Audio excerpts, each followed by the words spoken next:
ప్రస్తుత రాజకీయ పరిస్థితుల్లో జూబ్లీహిల్స్ ఉప ఎన్నికలో కాంగ్రెస్ గెలవడం చాలా ముఖ్యమన్నారు ఖైరతాబాద్ ఎమ్మెల్యే దానం నాగేందర్. అధిష్టానం సరైన అభ్యర్థిని ఎంపిక చేస్తుందని ఆశాభావం వ్యక్తం చేశారు. ఎవరికి టికెట్ కేటాయించినా పార్టీ గెలుపు కోసం తన వంతు కృషి చేస్తానన్నారు. హైదరాబాద్లోని ఆదర్శ్ నగర్ న్యూ ఎమ్మెల్యే క్వార్టర్స్లో Kalyana Lakshmi, Shaadi Mubarak, CM relief fund చెక్కులను లబ్దిదారులకు అందజేశారు.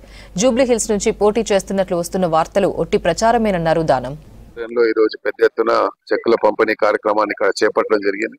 ప్రధానంగా ప్రభుత్వం ఇచ్చేటువంటి ప్రతి సంక్షేమ పథకంలో పేద ప్రజల్ని భాగస్వామ్యం చేయాలన్నటువంటి ఒక సంకల్పంతో ప్రభుత్వం ప్రవేశపెట్టిన ప్రతి పథకాన్ని పేద ప్రజలకు అందించేదానికి మా నియోజకవర్గంలో ఉన్నటువంటి కింది స్థాయి కార్యకర్తలు వారి సమస్యల్ని మా దృష్టికి తీసుకురావడం, ఆ సమస్య పరిష్కారానికి మేము ముఖ్యమంత్రి గారి దృష్టికి తీసుకెళ్లడం, ఇలాగా నిరంతరం కొనసాగేటువంటి ప్రక్రియలో భాగంగా ఈరోజు ఖైరతాబాద్ నియోజకవర్గంలో సుమారు 78 మందికి మరి ఆర్థిక సాయం అందించడంలో చాలా ఆనందంగా ఉంది.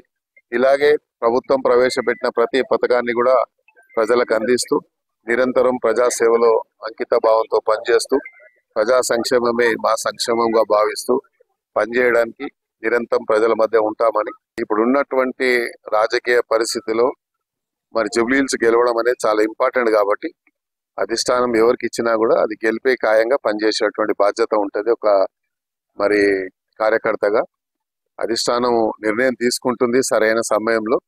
అధిష్టానం ఎవరికి టికెట్ ఇచ్చినా మా శక్తి వంచన లేకుండా కృషి చేసి అభ్యర్థిని గెలిపించడానికి మేము అన్ని రకాల ప్రయత్నం చేస్తాం. ఇప్పుడు కోర్టు పరిధిలో ఉంది కాబట్టి నేను ఏం మాట్లాడినా సబ్జుడిస్ అవుతుంది కాబట్టి దాని